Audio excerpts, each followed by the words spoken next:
So what makes your pet special, for those of you who have pets?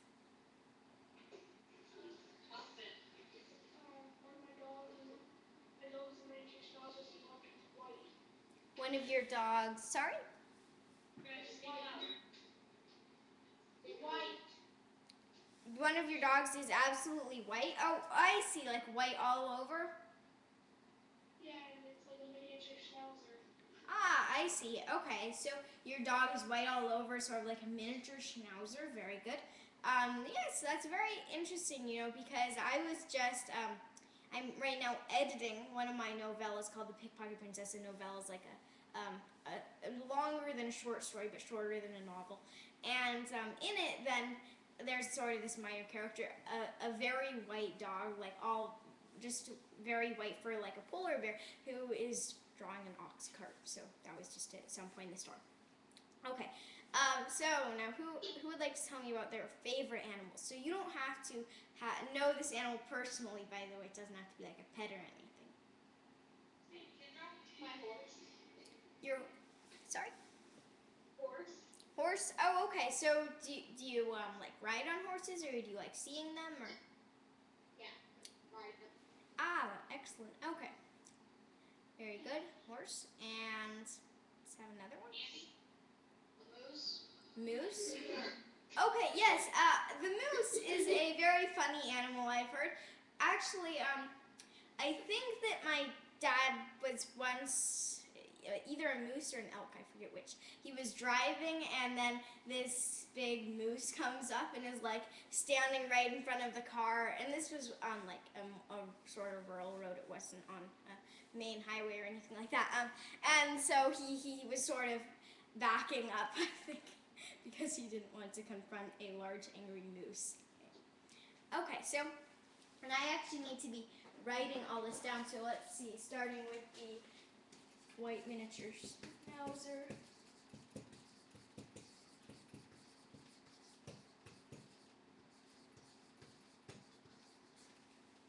Horse. Moose.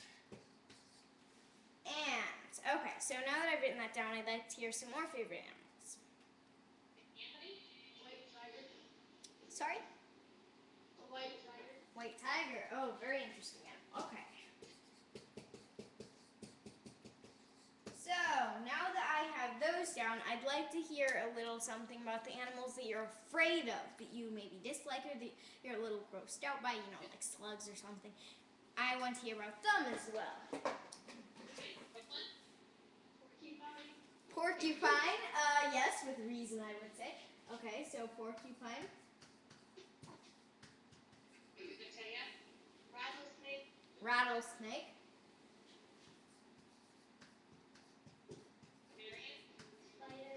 Spider. Spider. So as you can see, I'm writing those down. And let's have one more. Goat. Sorry? Goat. Goat. Like G-O-A-T. Okay, goat.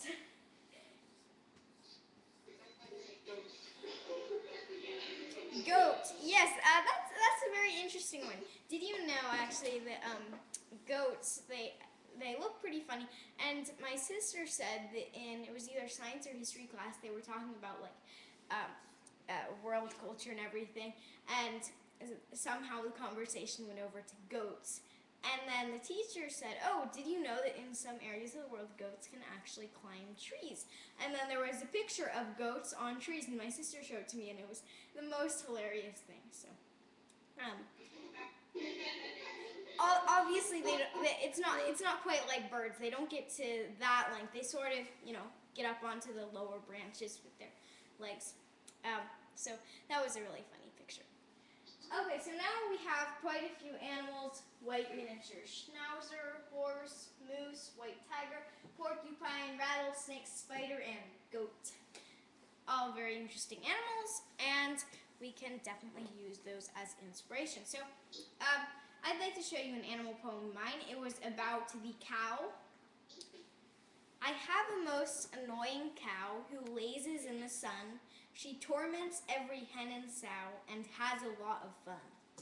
She gives no milk at all and moos away at night. Even when she's in her stall, she always picks a fight. Eventually she ran away. Freedom had great allure. Away, away from her stall and hay. But she left a great deal of manure. Ugh. Okay. So that poem is basically about a cow who runs away and leaves the owner to clean up. So, another reason you can use animals as great inspirations in poetry. Inspirations from animals will probably never run out. There are so many animals out there, and some like tiny species that haven't even been discovered that you'll have a pretty constant stream of ideas. Besides, even if you've thought that you've written a poem about every single animal in the world, which I guess is possible, then you can still get multiple inspirations from one animal. So let's say you have maybe a dog as a pet. Well, you look at that dog, and first you talk about, maybe you could write a poem about what the dog looks like. And then you could write a poem about how the dog acts. And then you could write a poem about the dog's friends, if your dog socializes.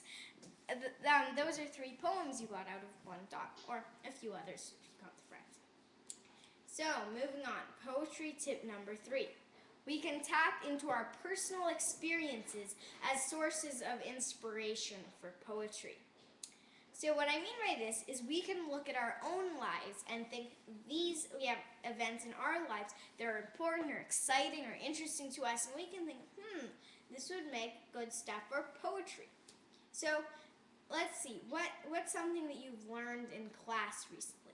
So this is part of your life. School is a big part of your life. What's something interesting you've learned in class recently?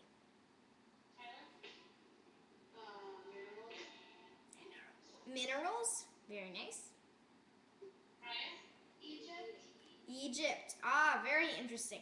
So, minerals and Egypt, you could write a poem about minerals, or what minerals makes me think of personally is, how bottled water, they always say, fortified with all these essential minerals, so it makes me think of bottled water. So if you wanted, that could lead you over to writing a poem about that. Or with Egypt, for instance, you could write a poem about looking out over the Great Pyramids, or you could write a poem about the Egyptian desert, or about a sphinx. So there are many things in both topics that you could write about very well for a poem. Okay, very good. Who else would like to tell me about something they've learned interesting in class and how they could get a poem idea from it? Formulas, math formulas. Sorry? Math formulas. Okay, math formulas. So, math formulas, you could write a poem about sitting in math class learning math formulas, so you could take that literally. Or you could write a poem and sort of personify, and doesn't even know what personification means. It means that you use something that can't move as if it was a person and relate it to that.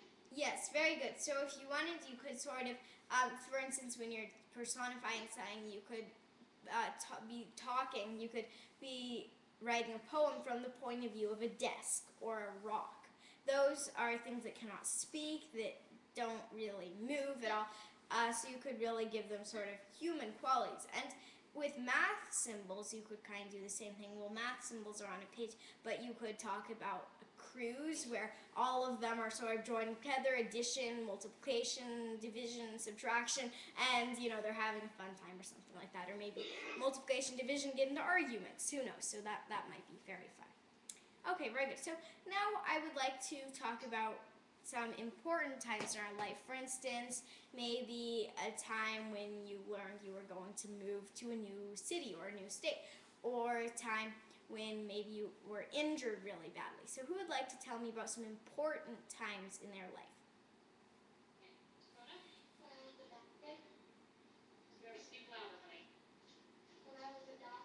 When you were adopted, definitely. That, I think, is probably one of the most important parts in, if you're adopted, then that's probably one of the most important parts of your life, because it means a really whole new life in many ways. So that is an excellent subject for both maybe personal narrative, memoirs, that kind of thing, and also for poetry. So you could definitely write about that very effectively. Thank you for sharing that with us. Okay, so who else would like to share some more important times in their life? My parents got when your parents got